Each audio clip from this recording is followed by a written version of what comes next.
Welcome back to the Pro Series Podcast. This is episode 159, and today's guest is Seashal Belldina. She is an interior designer here based in Pittsburgh. We talk really about everything, her journey, and I love talking to designers that kind of segued out of a completely different career into interior design and how she kind of developed this, and she kind of moved from a completely different area to back to Pittsburgh and kind of had to start all over again. So it was kind of an awesome story. But before we get into this podcast, please like, subscribe, and review the Pro Series Podcast on wherever you listen to podcasts. Now I hope you enjoy episode 159 with Seashal Belldina. Seashal, thank you so much for hopping on the Pro Series Podcast. I'm glad we got this scheduled and everything. We've seen each other at so many work events around the Pittsburgh area, and it's so nice to be able to schedule this and finally hear your story. Thanks for having me. I'm excited to be here. Yeah. So I'm super excited to hear your origin story. And that's kind of the whole point of the Pro Series, kind of talk about your journey and see if there's anybody out there that, is following in the same footsteps or just wants to hear someone else's input or their story. But I kind of want to start from the very, very beginning. When you growing up, were you into design? Was that something that you've always wanted to do? Yes. Okay. So, funny enough, when I was young, my parents had actually bought a house that was built in the 1800s. It was an old Victorian. Oh. And there was literally trees growing out of the driveway. It needed a whole new foundation. The slate stone walls were collapsing. And my mom before that had owned apartment buildings and was always doing updates on them herself. And they decided to take on this really cool old Victorian house that was called the Haunted House on the Hill. Back in my town in Vermont, you could see it from all over town. And it was like an abandoned old Victorian home. And so they brought in experts on the parts that they needed it, like a new foundation, because it was the slate stone with the, dirt floor in the basement. And spent really my whole childhood always updating and renovating something. So in a house that old, there's always something that has to be done. And they were very much do-it-yourselfers. So every weekend, my parents were working on something. So I grew up around renovations and it was just my norm. And so I always, from that point on, I always really loved kind of making my space my own. As a kid, I was always, asking to change the paint and move the furniture around and continued that all into my adult life. That's so cool. Were your high school that you went to, did they have design programs or anything that you could take in? Yeah, I think they probably did. I was really into art as well in high school. I went to a private academy, coincidentally, in our small town in Vermont that had students from all over the world going there. So we were exposed to a lot up in northern Vermont. And I think they probably do have that now. And I remember at the time they were starting to get into it when I was there. But I had a wonderful art teacher that tried to get me to go to art school. And instead I went to international business.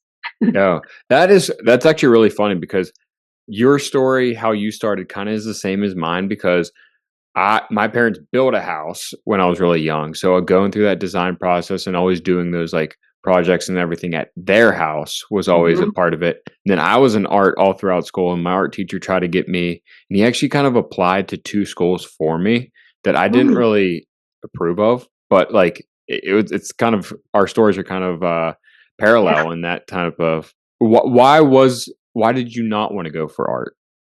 I think at the time I was torn and I knew I wanted to do business. I knew I wanted to travel. So I went for international business. Okay. And I got my bachelor's degree in that. And then right from there, I graduated at 21 years old. I finished early and then went right to New York City and got a job in advertising. So interior design is actually my second career. I spent almost 14 years in advertising sales. Which still helps you a lot with your design business.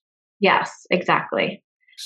Yes, I spent a lot of my career at the New York Times Company, worked at Time Inc. Corporate, an ad agency, a software. And at the end of my career, I was the VP of West Coast sales out of San Francisco. So managed multiple teams, multiple offices, and at the time it was about 30 million in revenue. So I had a great career and really wonderful clients, mentors, and staff. But I can get into what made me completely change gears and Yeah. the coast if you want. Yeah. When did that happen? Was there a turning point? Yes. So we're in San Francisco. I had and like I said, interior design is something I always loved. I actually had a condo right in the design district in San Francisco. So I'd walk my dog and pop in all the furniture stores, and was, always decorating my own apartments and condos as I moved for my job. But we had our second child in San Francisco. And I think this is where probably a lot of other women can relate, where we were on the West Coast in San Francisco. My husband's whole family is Pittsburgh, West Virginia, Ohio. We're East Coasters. And I traveled a ton for work, loved my career, my mentors, the business I was in at the time, but I was a little burnt out of traveling and being, gone a lot. And when I had my second son, I ended up in the hospital sick, and then I came home. So we had to fly my parents out. Then I had my baby got sick. We were back in the hospital and flew my parents back out. And that was actually where I said, you know what, forget it. Within a month after we were both home, I had my condo packed up. I had us moving back east. And I was in a hotel next to the South Hills Village Mall in the suburbs of Pittsburgh with a newborn and a 2-year-old, house hunting for a house in Pittsburgh. So I shopped for it and bought it within a week. I was like, enough's enough. We're moving back east. We need to be near family. If somebody gets sick again, this is crazy. We're 3,000 miles away. So that was really the catalyst that got me back east, which then got me into interior design. Wow. So why did you pick out of like Vermont and where your husband's from? Why Pittsburgh? He has a big family all in Pittsburgh, West Virginia, and Ohio. So Gotcha. we had always planned to come here eventually, but that made it happen really quickly. Oh And yeah. we lucked out. We bought a house in Peters Township, and lucked out that even though I had 1 week to shop and buy a house in the middle of the winter, we landed in a beautiful community and neighborhood, and absolutely love it here. So best decision I ever made. Sometimes those what seem like rash, quick decisions, get you to where you belong. So. Oh, absolutely. Yeah. It's funny, to tell you the truth, every single guest on this podcast, design is, or whatever career they're in, it's always their second career. And there's always that turning point. So hearing that turning point story is always so interesting, and how people just take that leap of faith. And not everybody has kids at that time. That's even more stressful. A 2-year-old and a 3-month-old, but yeah, that's insane. So how long did it take? So when you moved here, you weren't working at all? I wasn't. I left my job, and I left my career behind and packed up and moved, and that was it. So when I did a little consulting here and there when we first moved, but then I decided I could reinvent what I wanted to do. So consulting in the marketing space? In advertising, yeah. Advertising, okay. So when did you move over into the design space? Pretty soon afterwards, actually. So, we sold my little condo, and I say mine because my husband moved into my condo. So and we bought this house in the suburbs. So, a little San Francisco condo does not fill a suburban house in Pittsburgh. No. So fortunately, he had a family friend that was an interior designer for over 30 years. He's retired now. And my mother-in-law is actually really talented in that category too. She's done work for the Bishop of West Virginia and things. So they took me to High Point Market for my first time, and I fell in love. I was like, some people are overwhelmed by a High Point Market. I was like a kid in the candy store and realized that's where I needed to be, and kept coming back with him, through his business twice a year. And I started doing it for friends and family, and everyone's like, this is really what you should be doing. And I thought, this is what I should be doing and what I love doing and I'm passionate about. So I dabbled in it as a hobby for years, and all I've been doing it 11 years now. But it was a hobby. And then I decided that it was time to make it an actual business. So I went online and did a certification. It was like an 18-month course, and I got certified online, and then launched my business 5 years ago. Wow, very cool. Yeah. So what in interior design, what is your specialty, or is there no specialty there? You just kind of do everything? I do everything. We're full service. So we do everything from, full room makeovers for furniture to, bathroom renovations, kitchens to whole house makeovers. We definitely having that business background, Mm, I think is really important. Having 14 years of, managing high revenue, fast paced, multiple offices, teams has really translated well into that side of an interior design. Um, you know, so that's been super helpful for sure. oh, definitely. I mean, that's a huge benefit. There's so many businesses that go under because they go in it for, it was a hobby at one time. They jump into it as a full-time career, but they don't know how to run it as a business because they don't have that. They went to like design school. Like I went to IEP. We had some business classes, but it would have been better if I like, minored in business or management or something like that to help out a business to help out. So it's a one up on you kind of because you already have that business background and experience with it. You don't just have a degree. Right. And because they don't teach that in design school. Even I had an intern this summer, and she's going into her senior year, and it was fantastic. And I've heard that in, 4-year programs, or even the 18-month program that I did, you don't learn that aspect of it. Hmm. You learn, all the other very important facets of interior design, but the business side is something you have to get somewhere else. So Yeah. We had two business classes, but they're just generic business classes from the business college. It'd be cool if it was like interior right, design business. right, Yeah. yes. So So I'm what's your favorite part of design? ooh, I my favorite things to do. I love working with texture and pops of color. So you can see my yellow, my Mhm. yellow. Mhm. I love a pop of color. I love texture, and I really enjoy working with furniture and whole room, whole house makeovers for sure. But I also have a lot of fun with bathrooms. There's so much you can do with natural materials and layering in those textures. And if you look at my Instagram page, I think I there's a lot of different types of homes in Pittsburgh. Um, and so I work on some colonial houses, some, very modern Frank Lloyd Wright type homes, as well as a lot of French Provençal. We have a ton of French Provençal homes in the South Hills, especially. Mhm. So I like to, uh, recognize um, the architecture of the home, but then bring in the client's personality and layer in, warm textures and family friendly fabrics and pops of color, to really make the home have the vibe or the feel that family wants to get when they walk in the door of their Yeah. home.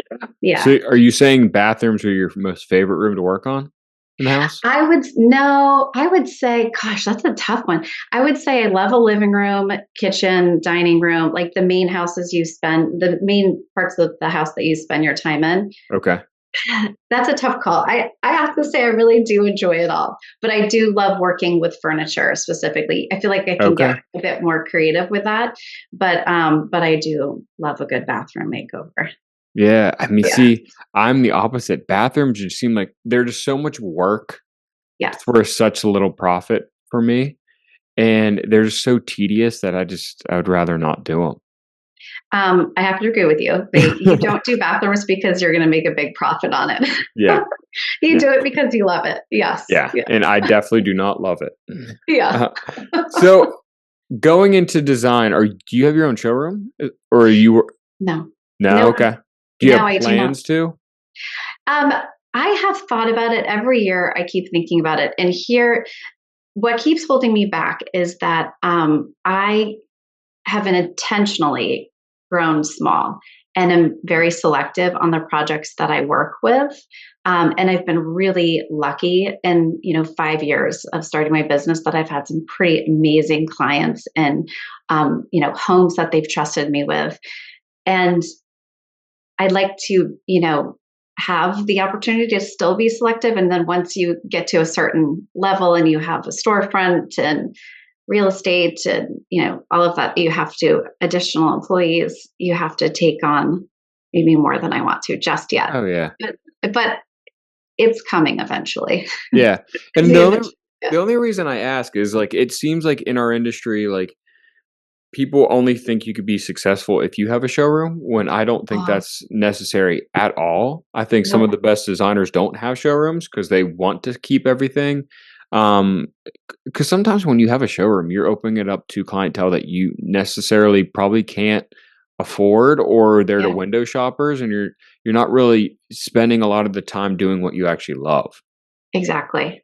And that's what I get worried about is having a storefront. I mean, you'd really have to have a dedicated employee up front to Mhm. to take care of that and help your customers. So everybody has a great experience when they walk in the door and the experience that you want them to have for your brand. And but if you're in your office and you're trying to do a design plan that's multi-room and you need to focus, you can't come out to sell a candle. So that's the part I worry about too. So eventually, when and if I do that, I will have had years to plan it out, I guess. Oh yeah. But for now, I think you can be very successful, having a home office. I have a great space, actually, fortunately, in my house, loads of samples here, and I bring everything to my clients. So, and most of them actually prefer that because they Mhm. don't want to have to get in the car and go somewhere. I don't take my clients and we don't go shopping all around. They're all busy professionals. They have families. They have oftentimes their own business, and they don't want to go places with me. So Mhm. I pack it all up. We bring it to them. We have trays with all the samples, the deck. I've got, a slideshow for them, and we present all of it in their home, in their space, which works out great because if, they're not super crazy about a certain fabric, we can hold it up. We can, move it around. It's a lot of stuff to lug over, but for me, I find my clients prefer that anyway. So, Oh, um, 100%. It's yeah, like when you go to the store and shopping for clothing, there's so much there, and it right. could take hours and hours to do. Why not make it like 1 or 2 choices, couple options, and just give that Yes, to them? And also, there's so many times I was doing kitchens, and I'd be in the showroom talking about and showing the rendering on the screen, and then they're talking about, "Wait, where do I put the silverware?" And they're trying to think about it. I'm like, "Why couldn't we just be in your kitchen talking right. about the design and figuring out what's wrong with it, plus looking at the rendering and the new design and kind of Yes. talk it through." It's easier to do it that way in the space than to visualize it in your head. I couldn't agree more. You're standing there, show me your current workflow. Like, how do you use your kitchen? And when I'm in their house, I can say, how are you using your home now? Like, let's walk in, like, you come home from work, show me, where you're walking. What are you doing? How are you using this room? Where do you prefer to sit? Where do you like the light coming in from the window best? Mhm. How do you think it could feel better? And so being in their space with them and seeing how they live, and how I can make it better, is something I really enjoy doing. So I think if I had a studio, I would still probably do it that way, Mhm. because that's just how my brain works and how I like to do it. Yeah. I want to kind Yeah. of get into your background of advertising and Yeah. how you work with it within business nowadays. I feel like a lot of designers struggle with the advertisement side of it. They're maybe are there on social media, but other than that, they really don't know what to do. Yeah. What are some advice that you have from your background and now being a designer that you could pass along to them? And how about I take my own advice, right? Yeah. I haven't done a great job. I actually laugh at myself because I'm trying to be better at social media for sure. Um, I know all the things that you should be doing. I've been fortunate that I've grown really from word of mouth, Mm, but I am going to start focusing on it more. So um, funny enough, was just in a seminar in Austin, and that was one of the topics of conversation. And on designers promoting themselves, and they all said Instagram, Pinterest, having a clean website that's easy to navigate and to see your work um, and to you know learn what your workflow is, what types of projects you do. It's really a lot of those basics, and then and then focusing on your local market and marketing, locally, Hmm.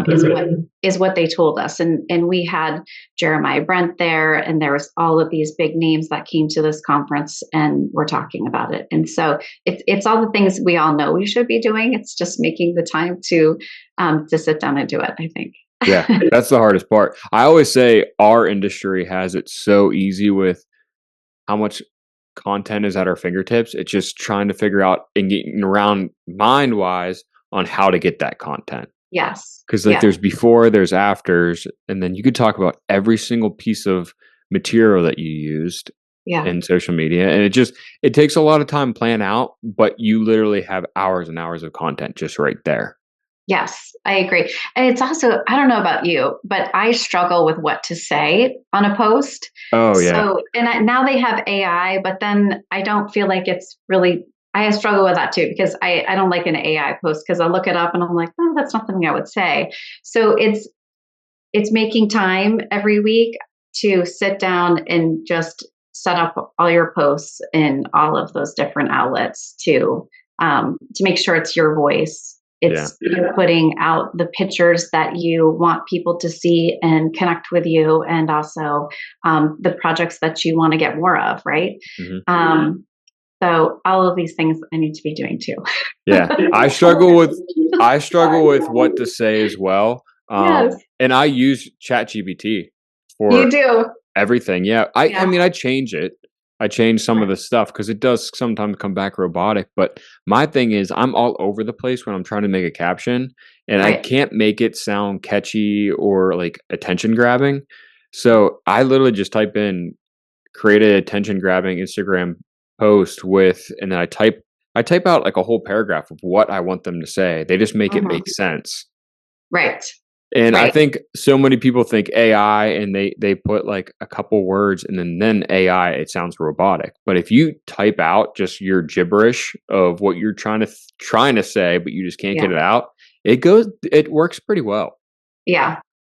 Yeah, I'm gonna have don't to use that more. yeah, don't be afraid of ChatGPT. I like it for that aspect of it. I don't like it for like the generated photos that people are posting of Agreed. jobs. That I think that's so wrong. And now Yeah. Instagram, you have to click on a button to say that you used AI, or you could get flagged or taken down, which is Yeah. awesome that they did that. Yeah. I'm a big believer in that too.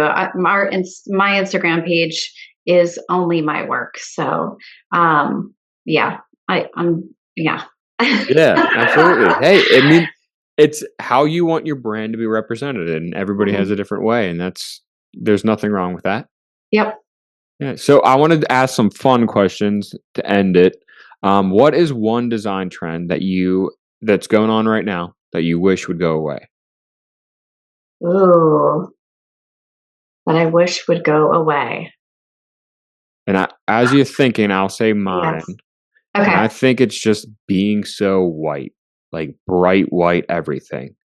I think Yes. it's tending to go away, but it's still a lot of people are painting their walls just bright white still. See, I feel like I was going the same way because, Yeah. but a lot of way. I have Simply White is on my wall behind me. But I also love, if you're going to use white, to the next room, like have a bold pop of color. So I do like a white space as long as your whole house isn't white. That's just Exactly. my like in my own home, I love walking into a bright white foyer, but then the next room, bold blue, and Hmm. just changing it up so that not every room is connected and tells a story, but you're not just walking in a white space. I love those pops of color to break up the neutral tones too. I agree. Yeah, and Yeah. that's like I have white right here, but it has like a gray tint to it, so it's Yeah. different than the stark white, and it matches with. But I have another black wall behind me too. But I have a lot of black walls in my house. Yeah. That's one of my favorite colors. But what is one trend that has gone that you wish would come back? Ooh, that's gone that I wish would come back. Hmm. Mine would be conversation pits because I think they are the coolest things out there. Conversation pit, like a sunken floor in the living room? Yeah, Wow. I just think they're the coolest thing. If there's been a couple houses in the Pittsburgh area, but they sell up so fast. But I would love to have a house with one. You would get a kick out of one of the houses in my neighborhood has a pool in the middle of their living room. Yep. Really? Yes. How So does the that whole work? exactly. So the whole main floor circles around this pool in the middle of the house. That sounds Mhm. dangerous. Yeah, I'd love to get my hands on redesigning that house, but Yeah, geez, that is not good planning at all. But I yeah, just think they're so practical. I mean, maybe not for a family room, but maybe for like yeah, a entertainment space, like in the basement or something. I just think they just seem comfortable, and you just throw a bunch of pillows down on it, and just I yeah, don't know. It just seems so yeah, practical. it does, right? Gosh, Eric, I can't think of one right now off the top of my head. That's out because here's the thing, I'm not big on, like, trends Me coming neither. and going. Yeah. So, if it's something like what you're saying that you love and you'd want in your home, I'd say let's figure out a way to do this in your living room. Yep. Maybe we can't sink the floor down, but we can create that same, vibe that you're thinking and that feeling that you're getting from that conversational sunken living room and create that in the space that you have so that Mhm. you get that same feeling. Yeah. Yeah. Yeah. It was who was it? Nate Berkus, I think. He said his famous quote is, which I'm going to butcher right now, but it's like if you're designing for a trend, it's going to go out of style soon. So Yeah. design for yourself and not a Yes. trend, Yes. because trends are created to make you feel bad for what you have, so you Yeah. go and buy in for that trend, which is so Exactly. true. I mean, Exactly. that's why the farmhouse thing was such a big thing so many years ago. Now it's kind of like the organic, modern type of look. Um, Mhm. we always go through those phases. We do, we do, and so I don't like to design for trends. There are parts of things that are in on trend now that I firmly just believe in general. Using tactile. People are really into livable luxury and Hmm. texture and tactile materials that are soft, curved furniture. All of that to evoke a Mm, feeling of warmth and comfort in your home. That's very much on trend, and I feel like that's something that should always be on trend. yeah. So there's things like that I think are just should, like I said, always be in trend. Yeah, Mhm. I agree with you, especially in the countertop world with stuff being rounded now. That rounded part of a countertop, of a granite or quartz countertop, will be Yeah. so much more functional, comfortable, and less or be more chip resistant than any Mhm. of that eased edge that we were going through. For I mean, there's still So people are buying wonderful. that eased edge, but Yeah. just that rounded, or that radius is so much better than just a eased edge. Yeah, you'll see a lot of that too this year and next year in furniture. There's going to be, still a lot of curved beds and curved sofas and, that modern organic look Hmm. coming to all the furniture and lots of natural materials. So stone tabletops, even. Um, and when it comes to furniture, you'll see Yeah. a lot of natural materials used in the furniture. When we're talking about materials, is there something that is in our business that is missing with natural materials? I feel like we have it really well now that stone looks very natural, like engineered stone, Mhm. engineered tile looks very natural. Is Yep. there something else in our industry that's not doing a very good job with making for that trend or that natural look anymore, or has never perfected it? No, I think manufacturers are doing an excellent job in those categories. I mean, LVF will continue to improve. I Yeah. think, but yeah, I feel like tile. I mean, you can get gorgeous tile now that's all man made as well, and really get the look that you're going for with a natural material for the most Mhm. part. Yeah. Yeah, I always thought hardware, like cabinet hardware, is missing the boat there because we're still very polished and clean edges and everything on yeah. hardware. I wish there was something more natural looking. I am a hardware woman. It's the jewelry on your cabinets, and I love designing cabinetry. So I spend a lot of time looking at hardware. Oh, do you? I do, and there are some great manufacturers out there that incorporate natural materials in them too. So it's you've got to dig around, but Mhm. there's some really beautiful hardware out there now that really looks like jewelry, and elevates the cabinetry significantly. So, Oh, yeah. yeah, I think hardware is like the most, it's usually the thing at the end where people are like, "Oh, we need to buy hardware. It's gonna just get something plain." But I think it can make or break a design. it can. When I'm designing cabinets, I always am including that up front. And I talk to clients about that too, like the hardware, the panels, all of the little details in the cabinet are what make it.